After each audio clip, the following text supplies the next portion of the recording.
mindset, man. I think that's like so many little ideas that we're talking about, but it all requires a shift in the mind. Nowhere else, nowhere outside of you. You're not going to find it anywhere else other than inside.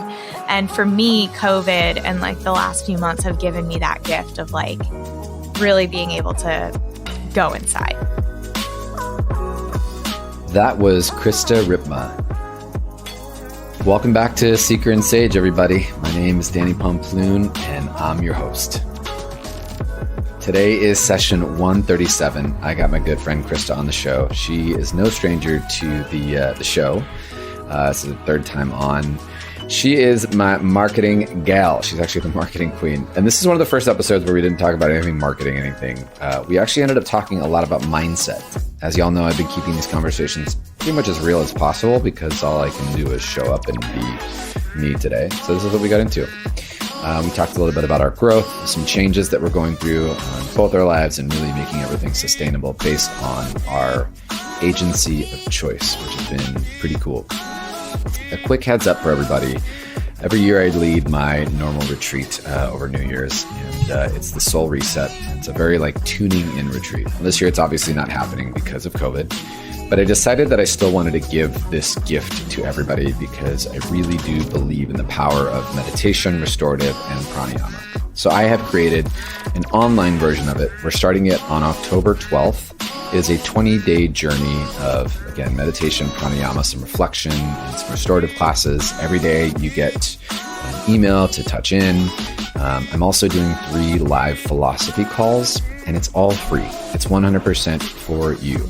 So I'll leave a link inside the show notes. You can also check it out on my Instagram. It's slapped all over my website. It is the 20-day Soul Reset. Invite a friend, invite a couple of friends. You can also just head over to the Danny Pomploon Yoga app at the iTunes Store or the Google Play Store, and it's inside the app. You can also sign up for it there. Without further ado, I got to tell you to leave a review because that's how the show grows. Hey, big shout out. There's been a couple more supporters to the show on Patreon. We can't thank you enough. This keeps the show going and it keeps the show alive, and I want to continue to do this stuff, and it's because of you that it's going. So check out our support page, and if you can't support with a financial donation, all good. Head over to iTunes and give us a little shout, a little review. That truly does help a ton. I'll see you all somewhere on the internet, and I can't wait to do the Soul Reset Challenge. Reset Charge works with you. Without further ado, here goes episode 137. We're not burnt out, Krista. We're not burnt out. No, I swear, I'm really not. Are you sure? Because otherwise I don't know what we're podcasting about. Well, I'm post burnout, so we burn out. Yeah. Hi. Yeah. Hi. We're here. We're doing it again. We're doing it again. I love your community. I just want to start by saying that. I love your audience. I love this crew. Every time we do an episode together, I get so much love from your community, and it's just so fun to do this with you. So thank you. They are pretty solid people. I mean, all of you listening out there, you'd be really solid people for sure. And, I would say, Krista, that the reason why they like you is because there is definitely something within you that they see within themselves. So you're a big part of that. Don't forget that, I do. I know that. Thank you. So, Krista, this is your third time on the show. Yes, it is. The first time we just talked about all sorts of fun things. Second time we talked about post-burnout. And this time you're actually sustaining yourself through all of this. I am. What's working? Oh my gosh. Thank you for asking that. I want to hear this because I need to write all this shit down. Well, I would say, okay, so I could sit here and tell you it's baths, it's journaling, it's walking, it's swimming, it's all of the spiritual work I'm doing. And yes, it is that, but I wouldn't be as motivated, I think, to do all of that if it wasn't for going on antidepressants.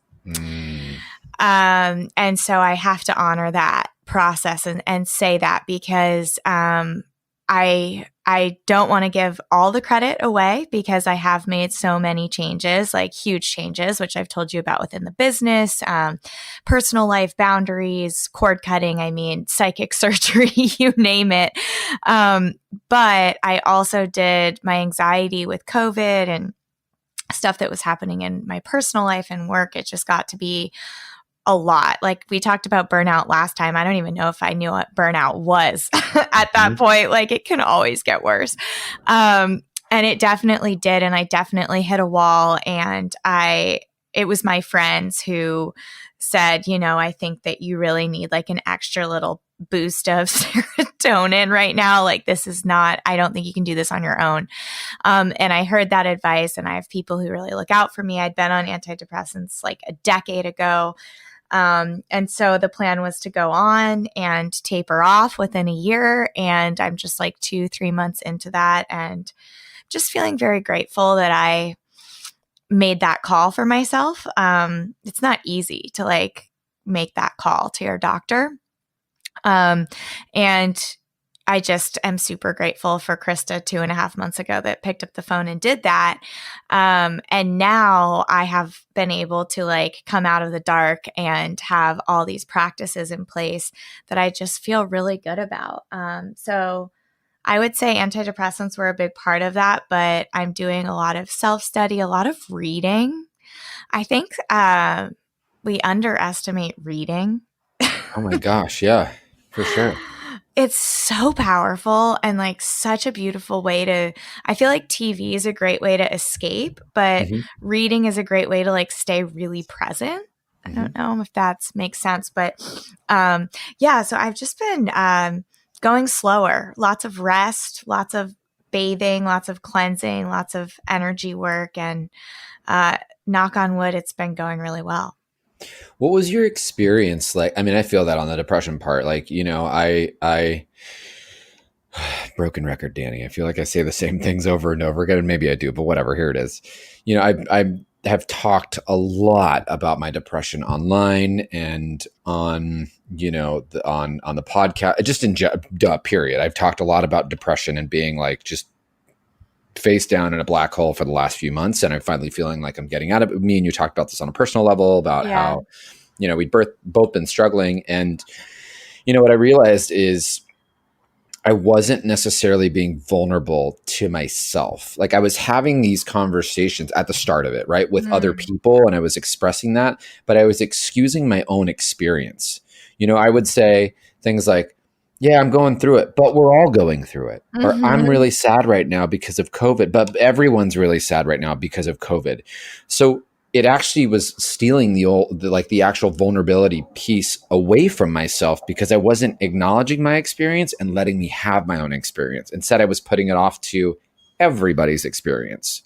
I think that is such a good point, Danny. Like just right there is so brilliant and well said. Like we all do that, you know, and it doesn't make, I have a friend yesterday that I was sort of talking off of a ledge a little bit, you know, and he was doing the same thing, you know, but everyone's having this, or no one's thriving right now, or da da da da da. And it's like, it doesn't make your experience any less like real or intense because you're in your body. And I think that is what the deeper work that I've been doing this summer and since COVID is like, who am I really?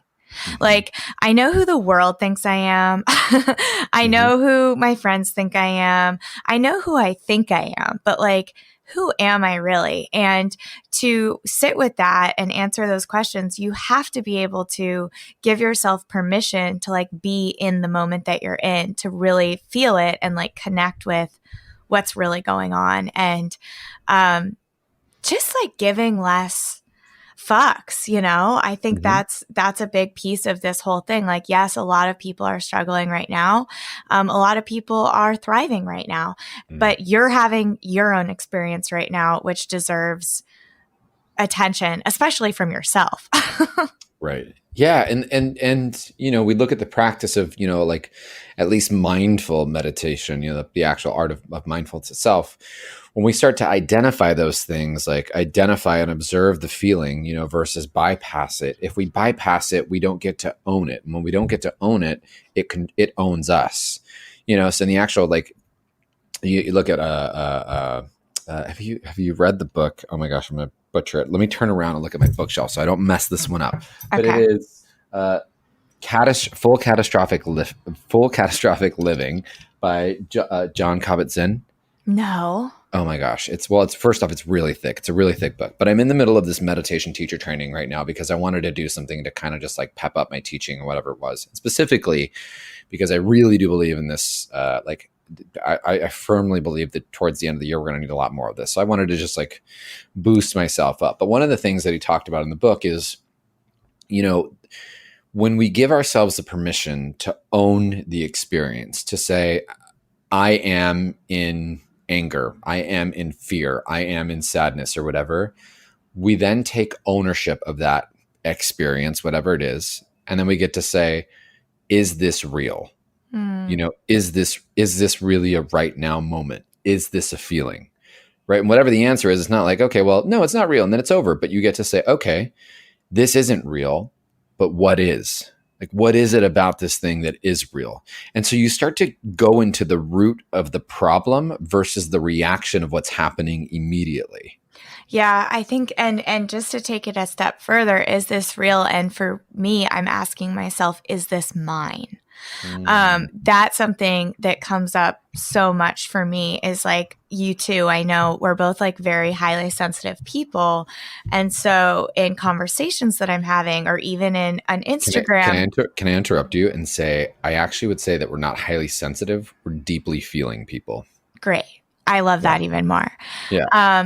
Yeah, I just feel it all. And so, recently I had this experience and I like was able to stop right in the moment and be like, this actually isn't mine. It has nothing to do with me. Mm-hmm. It doesn't belong to me. And I can like cut that cord away. And cord cutting has been a really big part of my practice this summer, because we just carry so much throughout our day, especially with these screens. Like, we have so much stimulation from like scrolling through somebody's social media page. Then we're taking on their energy and their experience to our friends and just coworkers, clients, whatever, you name it. And by the end of the day, we're like depleted. I think it's okay to give our energy away. Most of the people I give it to are the people I love the most, right? But we have to cut that cord and we have to fill ourselves back up. And I think in order to be able to do any of that we're talking about, any of these exercises, the first thing is like observing it. And when you're in a reactionary place, or when you're feeling depressed, or when you're having an experience, a totally real, valid experience, in that moment, for me, it's how can I recognize I'm having an experience, become the observer, and then ask myself these questions. Because when you're in it, your ego's just taking over and it's hard. So the practice for me has actually been, how quickly can I notice that I'm having an experience and like snap myself out of it to be able to actually even begin to do the work. Awareness is just so important there.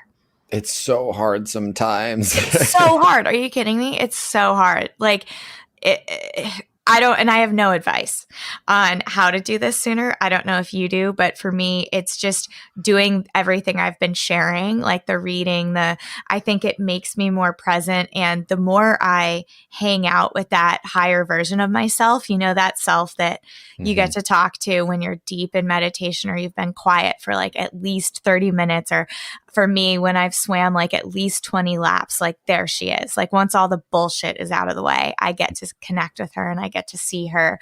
And the more I spend time with that person, the more rituals and prayers and like, daily habits I form that allow me to tap into her, the easier it becomes in that moment. I think it's hard, for me, what I find challenging is like, okay, well, times are good right now, so I'm good. So we start to, totally. Cut, like, I don't need to do this right now. Everything's fine. And then you realize, and then I dip back down. And it's not until you create something, a spiritual practice is consistency. That consistency in anything is a spiritual practice to an extent, but to be able to show up over and over and over again, like, that is really like a big investment in yourself. There's a couple of things that you said, but like the self-study part of it is such a big part of the yoga practice. And you're not like, I'm not talking like go research yoga poses, but I'm talking about like really get to know yourself. Yeah. You sit there and you study, I don't know, the articulation of a shoulder joint so that you can shut up and listen and pay attention, right? And that your mind doesn't know that you're right now I'm paying attention to this. And right now it just knows right now is the action of paying attention, because later on down the road, you're going to be asked to pay attention to yourself, whether it's physical or something else. So we do these nuances and we do these little, dissections or whatever it is, because at some point you sit afterwards and you start to pay attention. It's drawing the awareness back. It's mindful or mindful, the difference between one or the other. I love what you said about there's a few parts to it. There's getting to know it and identifying it. And then there's putting in the work over and over and over again and not giving up. Because at some point, I don't know about you, Krista, but there was the episode with Yvonne recently, and this is forever will change me. But she had that one moment where she looked at herself in the mirror and was like, well, Yvonne, what's it going to be? You kind of have that come to Jesus, and same, it was very similar to towards the end of this version of depression, it was like, well, Danny, what's it going to what are we going to suffer some more? Is this what we're going to do? We're going to play that game again? Or are we going to move forward? And are we going to move forward in a sustainable way? Yeah. I think it's so beautiful too that you can ask yourself that. And for me, this last bout of burnout, depression, wall hitting, I also got physically hurt. I fell off my bike. So I was just really in a bad place, in a bad way. And I wanted to be there. I didn't want to be pulled out of my hole. I actually remember texting you during this week and you were like, is there anything I can do? I'm like, honestly, I'm just in a hole, and I'll let you know when I'm ready to talk, because, and for me, that even felt like progress, because I was aware that I was in a hole and I was consciously choosing to stay there. And I could speak to that, because people were getting kind of not sick of it, but usually I bounce back a little bit quicker, and I'm I'm chilling here. I don't know if I'll ever come out, but this is where I am. I understand that I'm having a pity party. This is where I'm at. And for me, that being where you're at, it's such a famous thing that Ram Dass talked about all the time. It's just be where you're at. And I keep that with myself, as much as I can. And I try and give permission to my friends and to people that I love to do the same thing, because we're our own worst critics. We're always standing in our way. And if, you could just love on yourself the way that you love on your friends and the way that you love on your family, it's so much easier to be in service to that person. And so that's really helped me too, is just this idea of I am in service to this vessel and this person that's dwelling inside of me, that's a Gemini and totally insane and intense and all these things. And how can I take better care of her?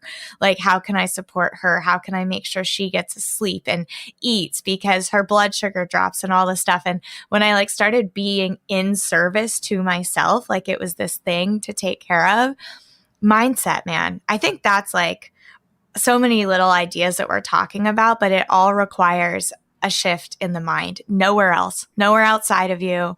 You're not going to find it anywhere else other than inside. And for me, COVID and the last few months have given me that gift of really being able to go inside. It's treating yourself like you would your best friend, period. Yeah. Some of the things that we say and we do to ourselves, we're or even a child, our version of ourselves, would we keep our 5-year-old self up way too late knowing that they're going to feel terrible tomorrow? Would we make them skip meals knowing that it's going to lower their energy level? Whatever the case may be, it's why would we do that to ourselves as adults, but not to someone that we cared about or loved? Yeah, that's one thing I've been becoming aware of. It's funny that you just brought that up, because I was talking to a friend this morning, and I was saying that I'm reading this book, actually, Vibrate Higher Daily, and it just asks you in the book, she asks you to just notice your feelings, your thoughts, what you're eating, people that you spend your time with, whatever you do, and what that does to your vibration. Mm-hmm. And my negative self-talk is so mean. And it's awful, some of the things I say to myself, and I'm lowering my own vibration. Like Right. it's not this external thing, and once I started realizing that, like, we call our best friends. We're like, how did you sleep? What are you doing today? How can I help you? What do you need? And it's like, meanwhile, I look in the mirror and I'm like, you look disgusting, You look tired. But meanwhile, I look at my friend, I'm like, you're glowing. I miss you. We like have all this love, but that negative self-talk is still vibration. And so that's what I've really been looking at in this book. And also in all of these areas of my life, like you said, like I seem like I'm doing well. But what this book is making me realize is there are so many areas, Danny, like I claim to be authentic, and I am authentic. I am honest, but there are so many areas in my life where I'm still out of alignment, where the vibration is still off, where I still need to set boundaries. I still need to cut the cord. I still need to detach. Like it's just a forever process. And making the detaching, the cord cutting, the daily baths, all this stuff, like just a daily ritual to like maintain sanity and connection to the divine is really like what it's become about. But with this book, I'm like, man, I thought I did this work like 5 years ago. Turns out we're always evolving. Like we're always in flow or in flux, with the universe. And it's like never ending work. Right. It never stops, but we do it with a little more grace every single time. I think so. I even think my last like roller coaster ride of sort of anxiety, depression, burnout was actually like more graceful than the time before. And even if it's not, that's okay too, but I do think that the more we get to know ourselves and the more we get to know just like what is around us, like what we have control over. Because nothing. Well, funny enough, we actually have a lot of control, but so much of that is surrendering. Like we have control to surrender. If that makes sense. Totally. So like in any moment we can actually control whether we're surrendering or not. And I don't know. We could talk about that forever. But yeah, it's been a wild summer, like a lot of people, many people I talk to, everyone's like having an experience, it's a transformational time and it's kind of exciting to me. I think that there's a lot of opportunity for growth. Yes, times are tricky. Yes, times are scary. Yes, I'm saying this from a place of privilege because I have work and all that stuff, not to discredit all the hard work that I've done to get to have work. But, I think that there is an opportunity for shift and growth. And I can see that coming. I think of it like a mother giving birth to beautiful new life, but there's a lot of pain that comes before. There's morning sickness. There's, the birthing process itself can be quite painful, extremely painful, but something does come out of it. It's just going through it. That's, the hard part, I would say. Yeah. This Baba that I know in Nepal, he says the poison has to come before the nectar when you're on the path.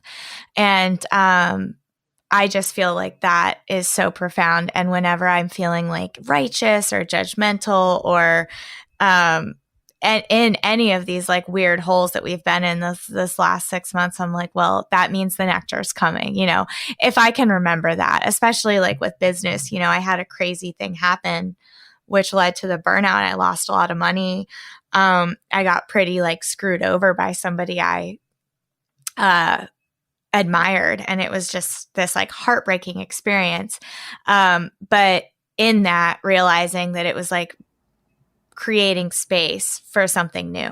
And it's so hard in the moment. Like I couldn't do it in the moment. It wasn't till after that I was like, that was the poison. Yeah. But like in the moment, just riding the wave. And one of my mentors early on in my career, when I decided to be like an entrepreneur or like go out on my own, like not work a 9 to 5 basically. So it's up to me to like make sure I eat every month and make enough to have a roof over my head. And she said, it's going to come in waves. So even if you become so good at what you do and you're like super sought after and blah, blah, blah, blah, blah, there's still going to be highs and lows of business. And you have to learn how to ride the highs and like put money aside and, be grateful for the abundance and like still do really solid work and knock it in over your head with like overwhelming amounts of work and abundance. But then also when there isn't a lot of work or something happens and you lose a big client that you like had blocked out 3 months for and you're scrambling, it's like that actually gave me time to ride the wave because I needed a break anyway when that happened. And I was able to just sort of ride that wave financially within my business. But it's so hard to do that emotionally. Like, I feel like you and I are both really good at like, oh, work's going really well. Everything's great, blah, blah, blah. Or yeah, like work could be better. I'm in the midst of a transition and we're both really just like, yeah, this is like how it's going because we're just so believing in what it is we do for a living. But with our personal experience, I just think those waves can be a lot tougher. They seem to be a lot more volatile. That's one way to put it. I'm listening to you say it. I'm like, that's totally this month. I like had 2 people that were like, are normal here this month and they're not. And so I'm not doing any virtuals with them. And I was like, oh my God, I'm like, everything's crashing and burning. And then I looked at October and I was like, wow, October's going to be crazy for me. Yeah. I'm actually glad they're not here right now because I can sleep extra this month. I could be a little lazier. I could just kind of kick back. And there's so many, I want to hear like, well, we'll talk about the transition part, but that's something that I wanted to talk about, like, from the mindset, how, both your mindset and my mindset has clearly changed even since the last time we really, got to talk it out. And it sounds like, because of this powerful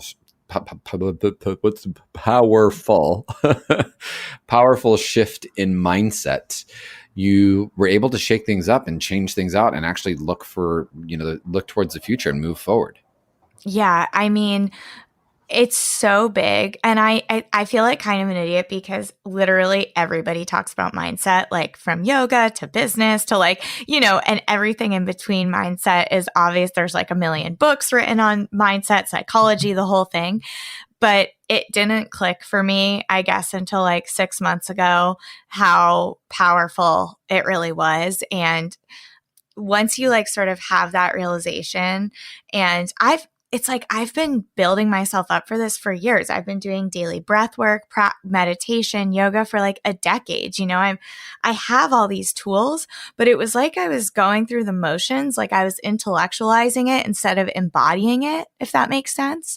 So like, I know what breath work is. I know how to meditate, but was I actually meditating like in my body? Like, was I actually getting it? And I swear, and this is going to sound totally crazy, and I haven't said this like publicly, not even to my listeners, but there was a point that felt like a part of me died. And it was sad. Like, I had to mourn that part of me. And the new part of me wasn't really like born yet.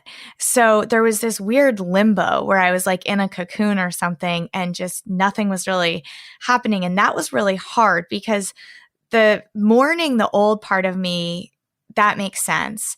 But I hadn't quite stepped into the new part of me. And that transition is so important. And I feel like that's not like, we always talk about this change in mindset, this shift in mindset, like you snap your fingers and it's done.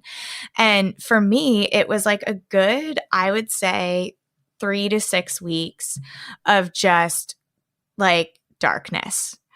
And I didn't know the way forward in the business. I didn't really even want to open my laptop. Like, it was so bad and it was so murky and foggy and like slow. I had never understood the term like my brain fog before. And I was like, okay, this is what that is, like this is definitely that. It was just in a fog. And I think that we just expect our minds to just like change overnight. And I do think I had to make room. And so a big piece of my transition was the part of me that had to die. And it really has, like, I feel like you said, like we are different people because our minds are different. than we were the last time we were talking. And for me, the part that had to die was this idea that I needed to prove myself. My constant needing to prove myself because I get on like a client call or I sign a contract or whatever for money. And I'm like, holy shit, they're trusting me. Like the exchange of money and energy is so sacred to me. And it's like, how do I prove that I'm enough? How do I prove that their money's worth it? How do I prove this, this? Instead of thinking to myself, are they worth my energy? Like I was too concerned with earning the acceptance of others that my like meter, was getting thrown off of like, is this somebody that authentically aligns with my values and somebody that I want to spend my time and energy building their brand and business kind of thing. And that part of me wasn't just in business. It's in friendships. It's in lots of relationships where it's like, I'm more concerned whether they like me over whether I like them. And that was like this crazy moment of like, I was actually on a podcast with Susie Batiste. She's one of my mentors and she was on my podcast. And I told her before the episode, I said, listen, I'm having a really bad day, but you're like one of my dream guests and I can't reschedule, but I'm just like not in a good place. And she looked me in my eyes and she was like, that was the last time. And she doesn't even know what happened. She's just like a crazy, like amazing intuitive witch. And she just looked at me and was like, that was it. Like that was the last time. That part had to die.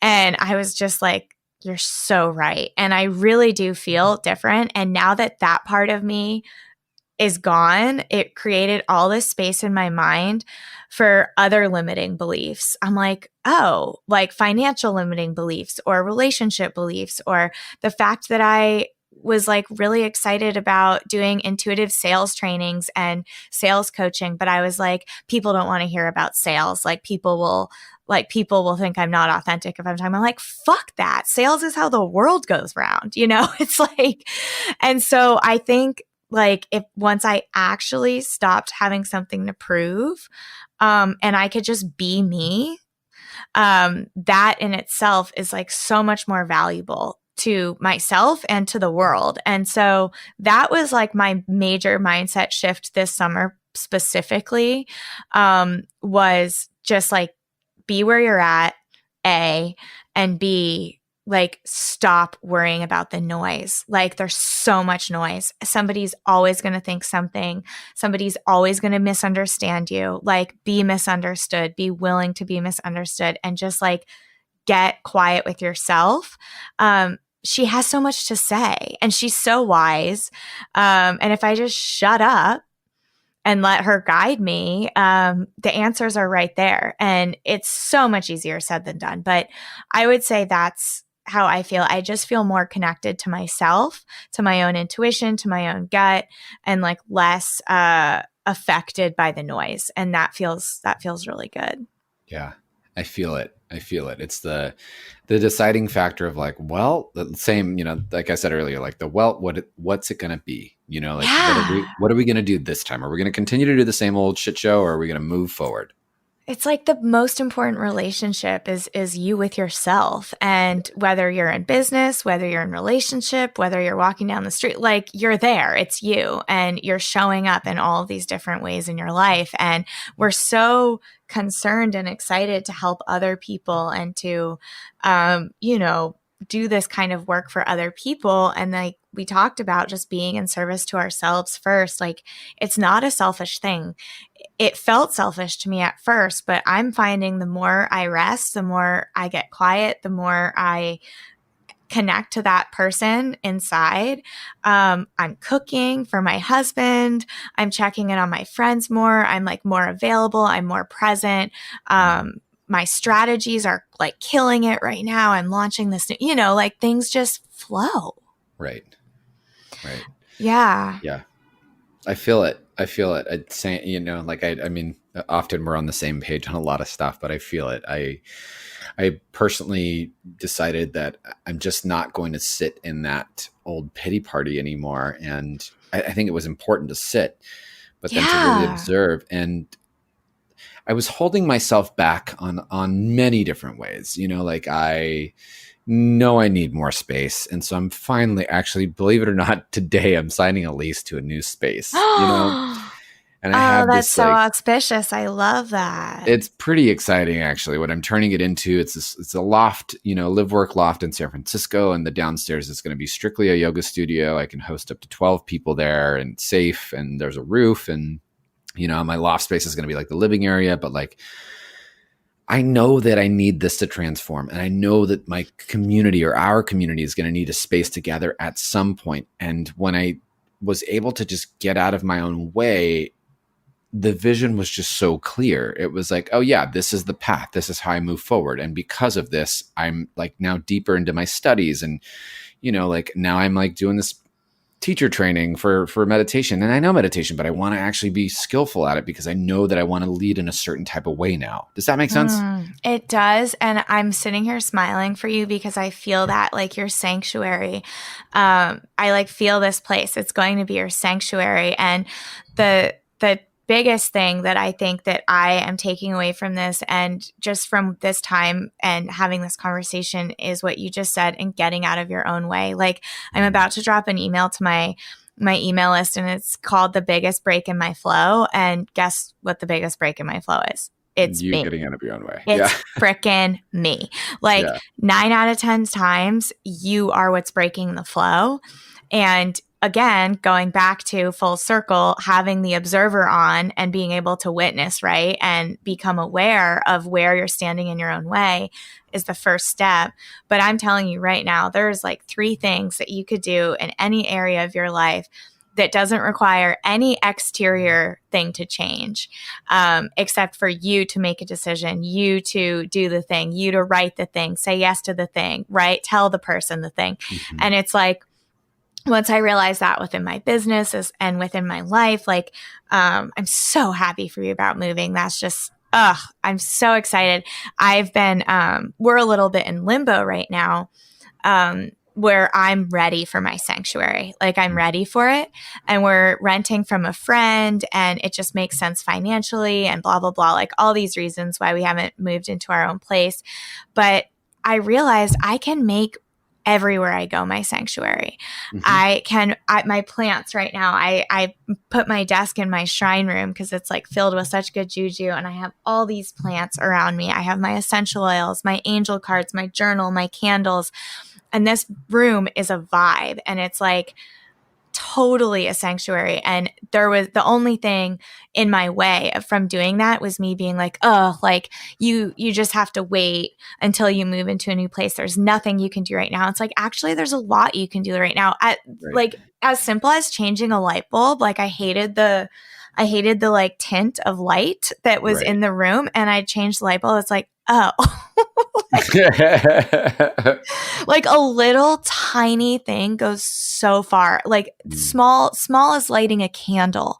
Mm-hmm. It changes the whole vibe of a room. Like anywhere you go, like can be your sanctuary. Even when I go out now, I bring my little essential oils with me because it's like I can turn anywhere I am into my sanctuary. So we really like, there is no excuse to not like drop in and feel that. And then yes, like signing this new lease for you is like a huge step, and it's like so beautiful and transformational. And also at the same time, if you're not able to move right now or can't afford your dream place, there's like 100% something you can do to like enhance your quality of life in every moment.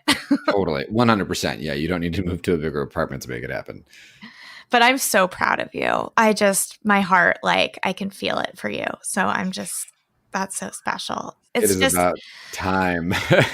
I just love when we connect, like we drop in, like it's the world melts away, and we're always like on such a similar wavelength, whether we're either like suffering, like we're like, can we just talk shit for an hour? And then this time you're like, what's up with you? I'm like, I'm actually really good. And you're like, me too.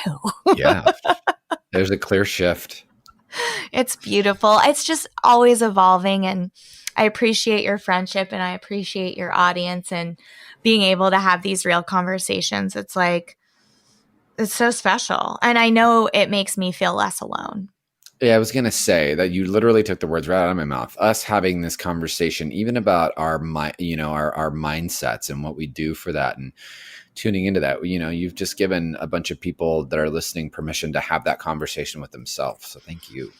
Yes, thank you so much. I can't wait to share this episode. I love our format. I want to have you on mine again. And I want to do the same format where it's like, what's up?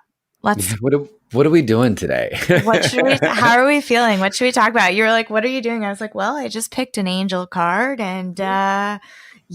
I love it. Krista, thank you always for taking the time out and for just, I adore you. Thank you. It's such a beautiful friendship that we have, and I'm very grateful for you, for your audience, and for all the things. Keep growing. All of the things. Until the next Seeker and Sage, this is Danny and Krista saying peace out.